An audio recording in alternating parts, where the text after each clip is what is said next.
Hello and welcome to Frontrunner Motorsport, and it's that time of year again. Formula E is just around the corner, and so I'm going to lay out my predictions.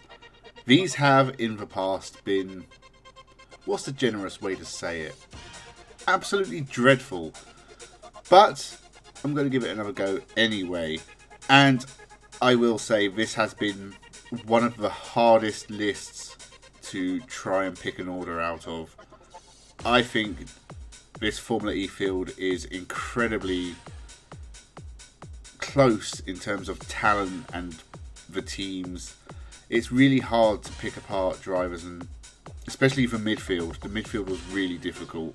So make sure you subscribe, because you're going to want to see if I was right or if I was wrong, or if it was a complete disaster like it has been every year since I started doing it.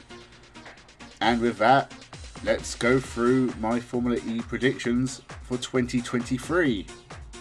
Neo 11th with Dan Ticktum 22nd and Sergio Sette Camara 21st. Neo are going to be taking their usual place at the bottom of the table.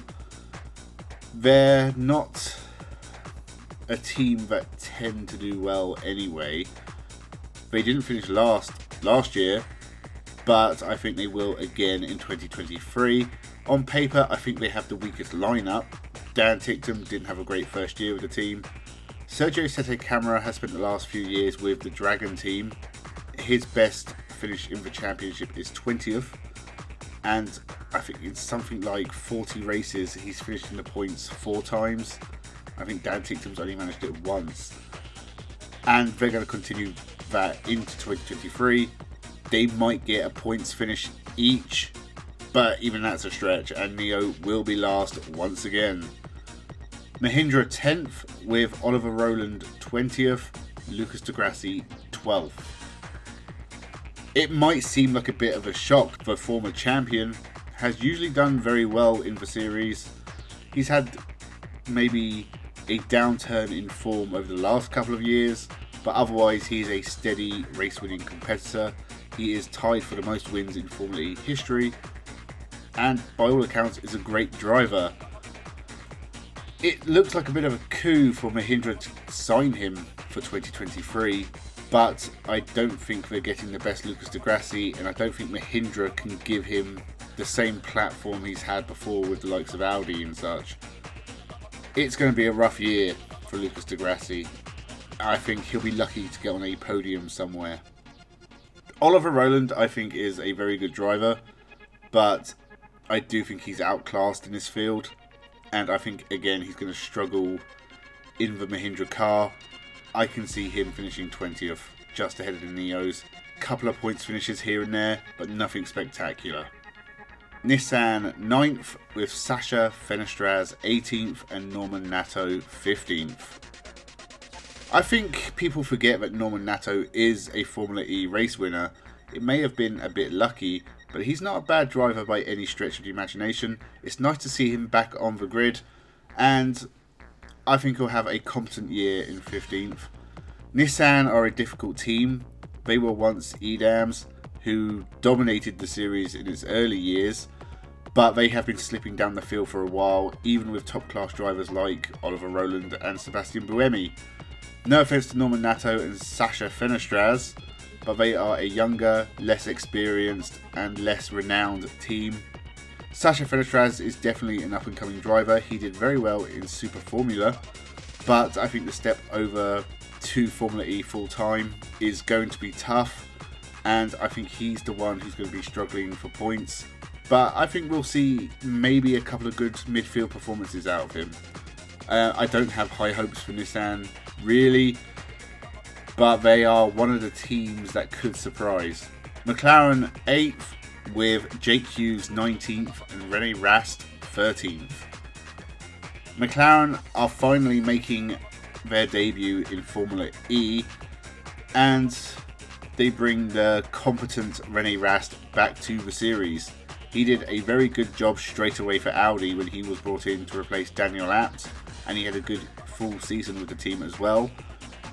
Wasn't really consistent over the whole year, but given that he has more experience now, I think he will be decent for McLaren. But again, I think a midfield point scorer. Jake Hughes is he's not great. I've been watching him in Formula 2, Formula 3 for years, and I've never seen anything from him.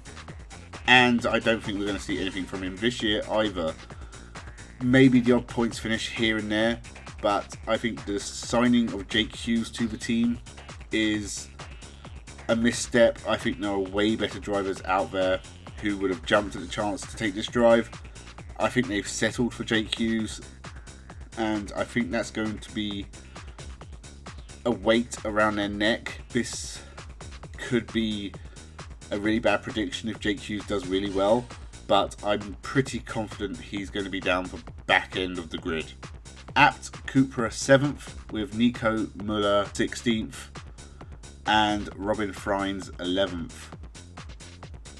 This is the return of Abt to the grid. They were of course aligned with Audi up until a couple of years ago. Now back with Cupra. They've been running their cars in other series such as the electric touring cars, and they've had a lot of success. Now this lineup though, it's a very DTM-y lineup and one that will be stuck completely in the midfield. Robin Freins is a Formula E race winner. He's a very, very good driver. He's a race winner in DTM as well, and he can put in good performances, but I don't think they're going to do it over the whole year. The same pretty much goes for Nico Müller, another very good driver, but definitely a midfield driver. They will score decent points for Abt Cupra. I think a podium or two are on the cards, but they will be middle of the pack. Andretti 6th with Andre Lotterer 17th and Jake Dennis 9th. Jake Dennis has been something of a revelation of the last couple of years, and he sticks with Andretti for a third year. Don't see him challenging for top places in the championship, but I think again we will see some standout performances from him and possibly a race win. Andre Lotterer, he has been poor for the last few years. He was a decent driver back when he was with Techeetah, but since joining Porsche, he struggled a lot, and I think he failed to compare to teammate Pascal Wehrlein. Now at Andretti, I think he's going to be outshone by a younger teammate again. But Lotterer is experienced, so maybe he can bring something to the team. Maybe he will do better than 17th, but I haven't got high hopes for him. Maserati 5th with Maximilian Günther 14th and Eduardo Mortara 10th. Eduardo Mortara has been incredible over the last couple of years. One of the biggest shocks and one of the hardest to predict. I always put him too low. Maybe I should learn my lesson, but I think he is going to slip down to 10th. Again, same with Jake Dennis, possibly a race winner, but I think consistency through the year will be his downfall. As for Maximilian Günther, a few years ago when he was with BMW, I thought he was one of the young up-and-coming drivers who was going to take Formula E by storm. It didn't work out at Nissan. Now moving to the new Maserati team, which is of course Venturi, it's going to be interesting to see if he can recapture his old form. I actually really like this pairing and I think it could do well, but I'm going to play it safe and put them down in 5th. Envision 4th with Sebastian Buemi 8th and Nick Cassidy 5th. This is a very decent pairing for the team that used to be Virgin. Sebastian Buemi is one of the most successful drivers in Formula E history. He is a champion. He is really dominating world endurance alongside his Toyota compatriots. The last couple of years in Formula E though have been terrible by his usual standard. I've expected better of him definitely the last 2 years, maybe further back, but this is a chance at redemption with a new team. It'll be interesting to see what he can do at Envision. It's just interesting to see what he can do away from Nissan. Nick Cassidy over the last few years has been a really good driver, but he has had some really bad luck and form has evaded him at times. But I feel every race he is getting better and better, and I'm really excited to see what he can do in 2023. I think potentially one day he will be a title contender. It might be this year, but I think 2024 we're definitely going to have to think about putting him near the top end of the table. For now though, 5th is nothing to cry about. It would be a great result for Nick Cassidy, and I think the target for both drivers is race wins. Sebastian Buemi is definitely a return to form, and I think this could be a very good year for Envision. Porsche 3rd with Antonio Felix da Costa 7th and Pascal Wehrlein 2nd. Pascal Wehrlein was absolutely fantastic at times last year, and of course he took Porsche's first victory, which was a major step for them as a team. Their next big step would be being title contenders, and I think Wehrlein has the talent and the form backing him up, but that could potentially happen in 2023, just falling short in 2nd place. Antonio Felix da Costa is a fantastic signing to replace Andre Lotterer, and I think he'll bring a bit of stability to the team, but he's not the driver that won the title a few years ago, and I can see him mostly backing up his teammate. It'll be good to see him away from Jean-Eric Vergne. Those two clashed on the track way too often. Hopefully he doesn't do that with Wehrlein. This could be a fantastic year for Porsche, and I wouldn't be all that surprised if they did better than this. 2nd, Jaguar with Sam Bird 6th and Mitch Evans 1st. So again, I'm putting Mitch Evans 1st. I have done this before and been disappointed, but I think Mitch Evans is an absolutely brilliant race driver. I think he's been very unlucky in the past. This could be his year. If he can just put a whole campaign together, this could be the year that Mitch Evans finally wins the Formula E Championship. Sam Bird, I think I put him 1st or 2nd last year, and he had a shocker. It was a really bad year, and I expect better from Sam Bird. This is a make or break year for him. I think he had won a race in every season of Formula E prior to last year. He's going to want to right that ship and take a win at least this year. Back up his teammate and help Jaguar in the team's championship as well. I think he'll be close at the top, and I think Jaguar are just going to miss out. But I think this is going to be this could be the year Mitch Evans wins. I'm really backing him. I like Mitch Evans a lot, and so I've got big hopes for him. 1st, DS Penske with Stoffel Van Dorn 4th and Jean-Eric Vergne 3rd. I think this lineup is the best lineup on the grid. Stoffel Van Dorn is last year's champion, and he is going to try and defend that with everything he's got. He could definitely be at the top end again. I'm predicting that he's going to be slightly behind his double champion teammate Jean-Eric Vergne, a very talented racing driver. Honestly, it's hard to tell which of these drivers will do better than the other. I'm going for Vergne 3rd and Van Dorn 4th. Honestly, they could be 1st and 2nd, and in either order. This is a really good lineup for Penske.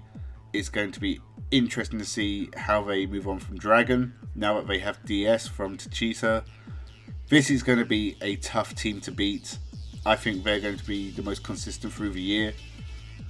Maybe falling short, but honestly, I think you're foolish to bet against them. So, Penske, my team's champion. Their drivers only just missing out. And so, they were my predictions for the 2023 Formula E Championship. Will I get it right? Absolutely not. Will I be close? Again, absolutely not. But it's always fun to make these prediction videos, and then when the season ends, which I think is in like July, we go back through them and have a laugh. And it's just a laugh and fun and a good time for everyone. So make sure you subscribe.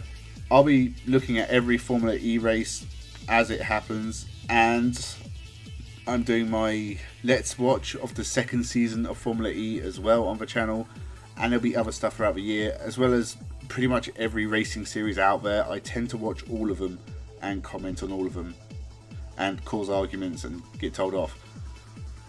But I love it. Make sure you subscribe, because this is a great place to discuss motorsport, and hopefully this year will be a fantastic year for Formula E. As for the channel itself, very proud of how things are going, and thank you everyone who has subscribed recently. I have been unwell for like a month, and it's been really difficult making videos because I've been coughing a lot, and it means a lot of cutting things out and chopping up and editing and stuff. I am on the mend, so it hopefully will get easier over the next couple of weeks. But if you're wondering, like, there's been a few less videos out recently. That's why I'm not 100% well. It's just a virus. Not the virus, just a virus. I'm fine. Leave your thoughts in the comments below. Leave your predictions. I'll be interested to see who you think will be champion. And if it's a really bad choice, I'll be calling you out in the video at the end of the year. So keep that in mind. Leave a like, tell your friends. Thank you for watching, and have a good one.